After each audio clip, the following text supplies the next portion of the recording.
الشيطان الرجيم بسم الله الرحمن الرحيم قد أفلح المؤمنون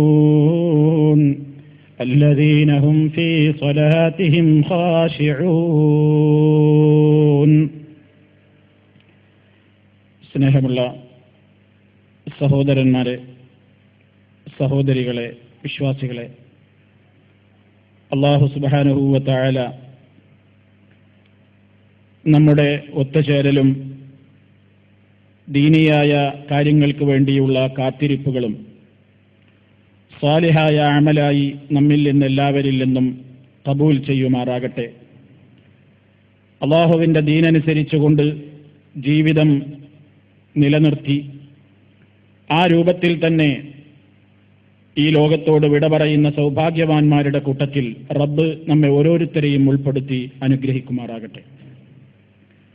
മുസ്ലിമിൻ്റെ ജീവിതത്തിൽ വളരെയേറെ കണിശത പുലർത്തിക്കൊണ്ട് അവൻ നിർവഹിച്ചുകൊണ്ടിരിക്കുന്ന ഏറ്റവും വലിയ ഇബാദത്താണ് നമസ്കാരം. ആ നമസ്കാരം ഇന്ന് മുസ്ലിം സഹോദരീ സഹോദരങ്ങൾ വളരെയേറെ കൃത്യമായി തന്നെ നിലനിർത്തുവാൻ ശ്രദ്ധിക്കുന്നവരും പരിശ്രമിക്കുന്നവരുമാണ്. നമസ്കരിക്കുന്ന എല്ലാ ആളുകളോടുമാണ് ഈ സംസാരം. നാം നമസ്കരിക്കുന്നതിലൂടെ നമുക്ക് അല്ലാഹുവിങ്കൽ നേടിയെടുക്കേണ്ടുന്നത് സ്വർഗമാണ്. ആ സ്വർഗം നേടിയെടുക്കണമെങ്കിൽ നമസ്കാരം അതിൻ്റെ ശരിയായ അർത്ഥത്തിലും രൂപത്തിലും നിർവഹിച്ചേ പറ്റൂ. ബാങ്ക് കേൾക്കുമ്പോൾ സാധാരണ ഒരു ചടങ്ങ് ചെയ്യുന്നു എന്ന രൂപത്തിൽ പെട്ടെന്ന് വുളൂ ചെയ്യുന്നു, നമസ്കരിക്കുന്നു. അങ്ങനെ ഓരോ സമയങ്ങളും മാറി മാറി വരുമ്പോൾ യാദൃച്ഛികമായി നമ്മളങ്ങനെ പഠിച്ചു വന്ന ഒരു ശീലമനുസരിച്ച് ഒരു ചടങ്ങെന്ന നിലക്ക് വുളൂഉം നമസ്കാരവുമൊക്കെ കഴിച്ചുകൂട്ടിക്കൊണ്ടിരിക്കുന്ന, ജീവിതത്തെ ഒരു നിലക്കും സ്പർശിക്കാത്ത ഒരവസ്ഥയിലേക്ക് നമ്മുടെ നമസ്കാരങ്ങൾ അധപ്പതിച്ചു പോകാതിരിക്കാൻ അത്യന്താപേക്ഷിതമായി ഞാനും നിങ്ങളുമൊക്കെ ശ്രദ്ധിക്കേണ്ടുന്ന ചില പരമാർത്ഥങ്ങളിലേക്കാണ് ഇന്നത്തെ ചുരുങ്ങിയ ചില വാക്കുകളിലൂടെ എൻ്റെയും നിങ്ങളുടെയും ശ്രദ്ധ ക്ഷണിക്കാൻ ഉദ്ദേശിക്കുന്നത്. നമസ്കാരത്തിൻ്റെ കാതൽ എന്തെന്ന് ചോദിച്ചാൽ ഖുശൂ ആണ്.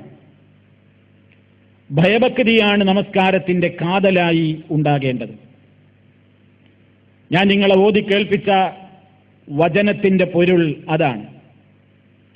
സൂറത്തുൽ മുഅ്മിനൂനിൻ്റെ 1-ാമത്തെയും 2-ാമത്തെയും ആയത്തുകൾ ഖദ് അഫ്ലഹൽ മുഅ്മിനൂൻ, തീർച്ചയായും സത്യവിശ്വാസികൾ വിജയിച്ചിരിക്കുന്നു. ആരാണ് സത്യവിശ്വാസികൾ, എന്താണ് അവരുടെ ഗുണങ്ങൾ എന്നാണ് തുടർന്നുകൊണ്ട് വിവരിക്കുന്നത്. ആദ്യം തന്നെ അല്ലാഹു പറഞ്ഞത് അല്ലദീന ഹും ഫീ സ്വലാത്തിഹിം ഖാശിഊൻ എന്നാണ്. ആരാണ് മുഅ്മിനുകൾ? എങ്ങനത്തെ മുഅ്മിനുകളാണ് വിജയിക്കുന്നത്? തങ്ങളുടെ നമസ്കാരത്തിൽ ഖുശൂഉള്ള, ഭയഭക്തിയുള്ള വിശ്വാസികൾ. നമസ്കാരത്തിലെ ഭയഭക്തിയാണ് മുഅ്മിനീങ്ങളുടെ വിജയനിദാനത്തിൻ്റെ ഒരു കാര്യമായി അല്ലാഹു സുബ്ഹാനഹു വ തആല എൻ്റെയും നിങ്ങളുടെയും ശ്രദ്ധയിൽപ്പെടുത്തിയിരിക്കുന്നത്. അതുകൊണ്ട് അതിന് സ്വീകരിക്കേണ്ടുന്ന കാര്യങ്ങൾ എന്താണ് എന്നതാണ് ഞാനും നിങ്ങളുമൊക്കെ വളരെയേറെ ശ്രദ്ധയോടുകൂടി മനസ്സിലാക്കേണ്ടത്. കൊല്ലങ്ങളോളമായി നമസ്കാരം നിർവഹിച്ചിട്ടും നമസ്കാരത്തിലൂടെ നേടിയെടുക്കേണ്ടുന്ന ശുദ്ധിയും നമസ്കാരത്തിലൂടെ നേടിയെടുക്കേണ്ടുന്ന സംസ്കരണവും എൻ്റെയും നിങ്ങളുടെയുമൊന്നും ഖൽബുകളിൽ വരുന്നില്ലെങ്കിൽ പടച്ചതമ്പുരാന്റെ വാക്കുകൾക്ക് ഒരിക്കലും പിഴവ് സംഭവിച്ചിട്ടില്ല എന്ന് ഉറച്ചു വിശ്വസിക്കുന്നവരാണല്ലോ നമ്മൾ. തീർച്ചയായും നമസ്കാരം നീചവും നികൃഷ്ടവുമായ എല്ലാ കാര്യങ്ങളിൽ നിന്നും മനുഷ്യനെ തടയുന്നു എന്നാണ് ഖുർആനിന്റെ അധ്യാപനം. എങ്കിൽ നമസ്കരിക്കുന്നവരിൽ ഫഹ്ശാവുകളും മുൻകറുകളുമൊക്കെ നിലനിൽക്കുന്നുവെങ്കിൽ, ചീത്തയായ സ്വഭാവങ്ങളും അതുപോലെയുള്ള പ്രവൃത്തികളുമൊക്കെ നമസ്കരിക്കുന്നവരിൽ പോലും നിലനിൽക്കുന്നുവെങ്കിൽ പടച്ചതമ്പുരാന്റെ കൽപ്പനകളിലോ അവന്റെ വാക്കുകളിലോ പിഴവുകൾ സംഭവിച്ചിട്ടില്ല. നമസ്കരിക്കുന്ന നമ്മിലെവിടെയോ പിഴവുകൾ സംഭവിച്ചിരിക്കുന്നു എന്നതാണ് യാഥാർത്ഥ്യം. അതുകൊണ്ട് പ്രിയപ്പെട്ട സഹോദരന്മാരെ, സഹോദരികളെ, ദിവസേന നമ്മൾ നിർവഹിച്ചു കൊണ്ടിരിക്കുന്ന ഈ നമസ്കാരം ഖുശൂഉള്ളതായി തീരാൻ എന്താണ് വേണ്ടത്? നമ്മുടെ ശ്രദ്ധ അതിലേക്ക് കേന്ദ്രീകരിച്ച് കിട്ടാൻ എന്താണ് വേണ്ടത്? നമ്മുടെ ശ്രദ്ധ മറ്റ് സ്ഥലങ്ങളിലേക്ക് പതറിപ്പോകാതിരിക്കാൻ എന്തൊരുക്കമാണ് ചെയ്യേണ്ടത്? ഇതാണ് നമ്മൾ മനസ്സിലാക്കേണ്ടത്. ആദ്യമായി നമസ്കാരത്തിന് പ്രവേശിക്കുന്നതിന്റെ മുമ്പായി നമസ്കാരത്തിന്റെ താക്കോല് എന്നൊക്കെ പറയുന്ന മിഫ്താഹു സ്വലാത്തി അത്തഹൂർ, നമസ്കാരത്തിലേക്ക് പ്രവേശിക്കണമെങ്കിൽ നമുക്ക് നിർബന്ധമായത് ശുദ്ധിയാണ്, അംഗശുദ്ധിയാണ്, ഉളൂ ആണ്. ആ ഉളൂഇന്റെ മുമ്പായി തന്നെ മനുഷ്യൻ നമസ്കാരത്തിന് വേണ്ടിയുള്ള ഒരു ഒരുക്കം അവന്റെ ഹൃദയത്തിൽ ഉണ്ടായിരിക്കണം എന്നതാണ്. നിങ്ങൾ നോക്കൂ, മഹാനായ നബി സല്ലല്ലാഹു അലൈഹി വസല്ലം ഉളൂഇന്റെ ശ്രേഷ്ഠതകൾ അറിഞ്ഞുകൊണ്ടത് നിർവഹിക്കാനാണ് നമ്മെ പഠിപ്പിച്ചിട്ടുള്ളത്. ഉളൂ ചെയ്യുമ്പോൾ മുതൽ തുടങ്ങണം, അല്ല ബാങ്കൊലി കേൾക്കുമ്പോൾ മുതൽ തുടങ്ങണം എന്നതാണ് പണ്ഡിതന്മാർ പറയുന്നത്. ബാങ്ക് കേൾക്കുമ്പോൾ ആ ബാങ്കിന് നിങ്ങൾ ഇജാബത്ത് നൽകണം എന്ന് നബി സല്ലല്ലാഹു അലൈഹി വസല്ലം പറഞ്ഞു. ഓരോ ലഫ്ളുകളും അതുപോലെ തന്നെ തിരിച്ചു പറയണം. ഹയ്യ അലൽ സ്വലാഹ്, ഹയ്യ അലൽ ഫലാഹുകളിൽ ഒഴികെ അവിടെ നാം ലാ ഹൗല വലാ ഖുവത ഇല്ലാ ബില്ലാഹ് എന്നാണ് പറയുന്നത്.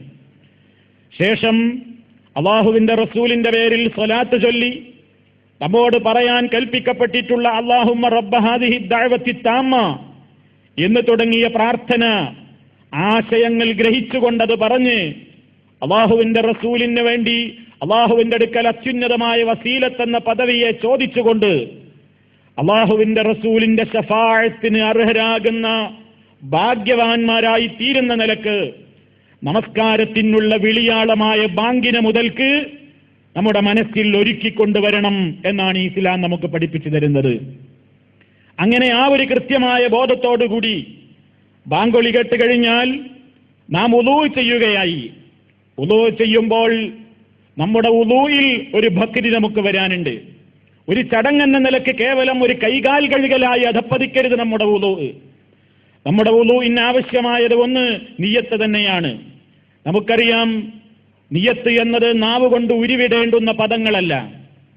അല്ലാഹുവിന് വേണ്ടി നമസ്കരിക്കാൻ വേണ്ടി ചെറിയ ശുദ്ധിയിൽ നിന്ന് ശുദ്ധിയാകുക എന്ന നിലക്ക് ഉളൂ ചെയ്യുന്നു, ഉളൂ എടുക്കുകയാണ് എന്ന മനസ്സിന്റെ കരുത്താണ്, ആ ചിന്തയാണ് നിയ്യത്ത് കൊണ്ട് ഉദ്ദേശിക്കപ്പെടുന്നത്. അങ്ങനെ ഉളൂഇന്റെ മഹത്വം അറിഞ്ഞുകൊണ്ട് ഉളൂ ചെയ്യണം. അത് നമുക്ക് ഏറെ ഭക്തി പകരും. നമസ്കാരത്തിലേക്ക് പ്രവേശിക്കുന്നതിന്റെ മുമ്പുള്ള ഒരുക്കങ്ങളിൽ തന്നെയും ഭക്തി നിലനിൽക്കണം എന്നാണ് നബി സല്ലല്ലാഹു അലൈഹി വസല്ലം പഠിപ്പിക്കുന്നത്. എങ്കിലേ നമസ്കാരത്തിന്റെ അകത്ത് ഭക്തിയോടെ മുന്നോട്ട് പോകാനാവുകയുള്ളൂ. നമസ്കാരത്തിന് മുമ്പായി തന്നെ അതിന്റെ ഒരുക്കങ്ങളിൽ തന്നെ ഭക്തി ഉണ്ടെങ്കിലേ നമസ്കാരത്തിന്റെ അകത്ത് എനിക്കും നിങ്ങൾക്കുമൊക്കെ ഭക്തി കാത്തു സൂക്ഷിക്കാൻ സാധിക്കുകയുള്ളൂ. നബി സല്ലല്ലാഹു അലൈഹി വസല്ലം പറയുന്നു, ഒരു സത്യവിശ്വാസിയായ അടിമ അവൻ വുളൂ ചെയ്യുന്ന അവസരത്തിൽ അവൻ വായിൽ വെള്ളം കൊപ്പിളിക്കുമ്പോൾ അതുപോലെ തന്നെ മൂക്കിൽ വെള്ളം കയറ്റി ചീറ്റുമ്പോഴൊക്കെ അതിലൂടെ പാപങ്ങളാണ് ഒഴുകി ഇറങ്ങുന്നത് എന്ന് നബി സല്ലല്ലാഹു അലൈഹി വസല്ലം പറയുന്നു. അതുപോലെ തന്നെ മുഖം കഴുകുമ്പോൾ ഖറജത്തിൽ ഖതായാ മിൻ വജ്ഹിഹി, അവന്റെ മുഖത്തിലൂടെ അതാ പാപക്കറകൾ ഒലിച്ചിറങ്ങുകയായി, അത് കഴുകി ശുദ്ധീകരിക്കപ്പെടുകയാണ്. കൈകൾ കഴുകുന്ന അവസരത്തിൽ അവന്റെ കൈകളിലൂടെ പാപങ്ങൾ ഒലിച്ചിറങ്ങുകയായി. തല തടവുമ്പോൾ അവന്റെ തലയിൽ നിന്ന് പോവുകയായി. അതുപോലെ തന്നെ കാലുകൾ കഴുകുമ്പോൾ, ഞാൻ ഹദീസിന്റെ പദങ്ങൾ വായിക്കുന്നില്ല, ഫൈദാ ഗസല റിജ്ലൈഹി, അവന്റെ രണ്ട് പാദങ്ങൾ അവൻ കഴുകുന്ന സന്ദർഭമായാൽ ഖറജത്തിൽ ഖതായാ മിൻ റിജ്ലൈഹി, അവന്റെ ഇരു പാദങ്ങളിലൂടെയും പാദങ്ങളിൽ നിന്നും പാപത്തിൻ്റെതായ കറകൾ ഒലിച്ചിറങ്ങി അവൻ ശുദ്ധമാവുകയാണ്. മറ്റൊരു റിപ്പോർട്ടിൽ കാണാം, ഹത്താ യഖ്റുജ നഖിയ്യം മിനസ് ദുനൂബി, വുളൂഇലൂടെ തന്നെ ഞാനും നിങ്ങളും കൃത്യമായിട്ടാണ് വുളൂ ചെയ്യുന്നതെങ്കിൽ ആ വുളൂയിലൂടെ നാം പാപമോചിതനായിക്കൊണ്ടാണ് പുറത്തേക്ക് വരുന്നത് എന്ന് മഹാനായ നബി സല്ലല്ലാഹു അലൈഹി വസല്ലം പറയുന്നു. എങ്കിൽ വുളൂ ചെയ്യുന്ന ഘട്ടത്തിൽ ഓരോ അവയവങ്ങൾ കഴുകുമ്പോഴും നമ്മുടെ മനസ്സിലുണ്ടാകേണ്ടത് നമസ്കാരത്തിന് മുന്നോടിയായിക്കൊണ്ട് അതല്ലെങ്കിൽ അള്ളാഹു എന്നോട് കൽപ്പിച്ച ഈ ഒരു ഇബാദത്ത് ഞാൻ നിർവഹിക്കുന്നതിലൂടെ എന്റെ മുഖത്തും അതുപോലെ തന്നെ എന്റെ കൈകാലുകളുമൊക്കെ കഴുകുന്നതിലൂടെ അല്ലാഹു സുബ്ഹാനഹു വ തആല അതാ ഈ ഒരു കർമ്മം ഞാൻ നിർവഹിക്കുന്നതിലൂടെ എന്നിൽ വന്നുപോയ ചെറിയ ചെറിയ ദോഷങ്ങളൊക്കെ ചെറിയ ചെറിയ പാപങ്ങളൊക്കെ ഈ വുദൂഇലൂടെ തന്നെ ഒഴുകിയിറങ്ങി പോകുമെന്ന് നബി സല്ലല്ലാഹു അലൈഹി വസല്ലം പഠിപ്പിക്കുന്നു. വൻപാപങ്ങൾക്ക് തൗബ തന്നെ വേണം, വൻപാപങ്ങൾക്ക് തൗബ തന്നെ വേണം. അതേ അവസരത്തിൽ അതല്ലാത്ത നിലക്ക് നമ്മളിൽ നിന്ന് സംഭവിച്ചിട്ടുള്ള ചെറിയ ചെറിയ ദോഷങ്ങളൊക്കെ നാം ചെയ്യുന്ന വുദൂഇലൂടെ, അവയവങ്ങൾ കഴുകുന്നതിലൂടെ, തല തടവുന്നതിലൂടെ, ചെവി തടകുന്നതിലൂടെ, അങ്ങനെ ഓരോ സന്ദർഭത്തിലൂടെയും നമ്മുടെ വുദൂഇലൂടെ നമ്മുടെ പാപക്കറകൾ ഒഴുകിയിറങ്ങിയിട്ട് ഹത്താ യഖ്റുജ നഖിയ്യൻ മിനസ്സുനൂബ്, പാപങ്ങളിൽ നിന്ന് പരിശുദ്ധനായ നിലക്കാണ് അവൻ പുറത്തു വരുന്നത്. ഇതാണ് നബി സല്ലല്ലാഹു അലൈഹി വസല്ലം പറയുന്നത്. മാത്രമല്ല ഇത് നമുക്ക് വുദൂ ചെയ്യുന്ന അവസരത്തിൽ നമ്മുടെ മനസ്സിൽ ബക്രി ഉണ്ടാക്കാൻ നല്ലതാണ്. ഈ ചിന്ത വേണം വുദൂ ചെയ്യുമ്പോ. ഈ ചിന്ത നമുക്ക് വുദൂ ചെയ്യുമ്പോഴുണ്ടായാൽ നിസ്കാരത്തിനുള്ള ഒരുക്കത്തിന്റെ മുമ്പേ നമ്മുടെ ഹൃദയത്തിൽ ഭക്തി കീടം കിട്ടുന്നു. അതുപോലെ തന്നെ നബി സല്ലല്ലാഹു അലൈഹി വസല്ലം പറഞ്ഞു, നിങ്ങൾ ധൃതിപ്പെട്ട് വുദൂ ചെയ്യാൻ പാടില്ല, വുദൂഇനോട് കൂറ് പുലർത്തണം. നബി സല്ലല്ലാഹു അലൈഹി വസല്ലം അതാ ഒരു യാത്രയിൽ സഹാബിമാരി തിരക്കിട്ട് വുദൂ ചെയ്യുമ്പോ കാലിന്റെ മടമ്പ് കഴുകുമ്പോ ഒരു നഖപ്പാടോളം വെള്ളം തട്ടാത്ത സ്ഥലം കണ്ടപ്പോ നബി സല്ലല്ലാഹു അലൈഹി വസല്ലം വിളിച്ചു പറയുകയാണ്, വൈലുൽ ലിൽ അഖാബി മിനന്നാർ, മടമ്പുകാലുകൾ സൂക്ഷിച്ച് കഴുകാത്തവർക്കാണ് നാശം, അവർക്കാണ് നരകനാശമെന്ന് നബി സല്ലല്ലാഹു അലൈഹി വസല്ലം പഠിപ്പിക്കുന്നു.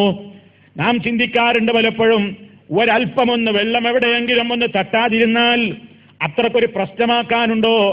പ്രശ്നമാക്കാനുണ്ടെന്ന് നബി സല്ലല്ലാഹു അലൈഹി വസല്ലം പറയുകയാണ്. നിസ്കാരം തുറക്കണമെങ്കിൽ ഈ ചാവി ശരിയാവണ്ടേ? ഒരു റൂമിലേക്ക് കിടക്കണമെങ്കിൽ ആ റൂം തുറക്കാനുള്ള ചാവി, ഡ്യൂപ്ലിക്കേറ്റ് ചാവി നമ്മൾ കടയിൽ നിന്നുണ്ടാക്കുമ്പോ എത്ര സൂക്ഷ്മമായിട്ടാണ് അവരതുണ്ടാക്കുന്നത്. കാരണം അസിൽ ഒറിജിനൽ ചാവിയുടെ അതേ രൂപത്തിലുള്ള കൊത്തുപണികളും കൊളുത്തുകളും ഒക്കെ സൂക്ഷ്മമായിട്ടാണ്, കൃത്യമായിട്ടാണ് നമുക്ക് ഉണ്ടാക്കി തരുന്നത്. കാരണം അല്പം ഒരു പാളിച്ച സംഭവിച്ചു കഴിഞ്ഞാൽ നമ്മുടെ ഡോറിന്റെ തുളയിൽ ഈ ചാവി ഇട്ടാൽ ഡോറ് തുറയുകയില്ല. അത്ര വലിയൊരു പ്രശ്നമൊന്നുമില്ലല്ലോ, ചെറിയൊരു അപാകതയിലുള്ളൂ എന്ന് പറഞ്ഞിട്ട് കാര്യമില്ല, ഡോറാണ് തുറയൂല. മിഫ്താഹുസ്സലാത്തി, നിസ്കാരത്തിന്റെ ചാവിയാണ് അത്തൊഹൂറു, ശുദ്ധി എന്ന് പറയുമ്പോ അത് ശരിയാവൽ വളരെ ഗൗരവമാണ്. അത് ധൃതി കൂട്ടി ചെയ്യേണ്ടതല്ല, അതെങ്ങനെയെങ്കിലും ചെയ്തു തീർക്കേണ്ടതല്ല, ഭക്തിപൂർവം സാവകാശം ചെയ്യേണ്ടതാണ്. മാത്രമല്ല നബി സല്ലല്ലാഹു അലൈഹി വസല്ലം പറഞ്ഞല്ലോ, എന്റെ ഉമ്മത്തിനെ നാളെ മഹ്ശറിൽ ഇതര സമൂഹങ്ങളിൽ നിന്ന് ഞാൻ തിരിച്ചറിയും, എന്റെ സഹോദരങ്ങളെ ഞാൻ തിരിച്ചറിയും. സഹാബിമാര് ചോദിച്ചല്ലോ, ഓ നബിയേ,